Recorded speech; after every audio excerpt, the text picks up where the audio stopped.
এই হচ্ছে যে বেনিয়ান ট্রিয়ের দেখো, আমি ব্যারিকেডের জালের মধ্যে দিয়ে তোমাদেরকে দেখাচ্ছি। দেখো কিভাবে কিন্তু ঝুড়িগুলো নিচের দিকে নেমেছে, দেখতে পাচ্ছ? এই ঝুড়িগুলোই কিন্তু পরবর্তী সময়ে কিন্তু আস্তে আস্তে এতটা জায়গা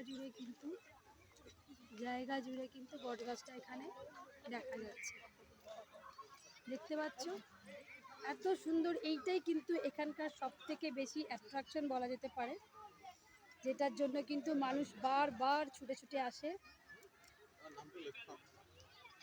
যেটার জন্য কিন্তু মানুষ বারবার কিন্তু এইখানে ছুটে আসে এই কিছু কিছু স্পেশাল জিনিসগুলো দেখার জন্য। তো আমরা এবার চলে যাব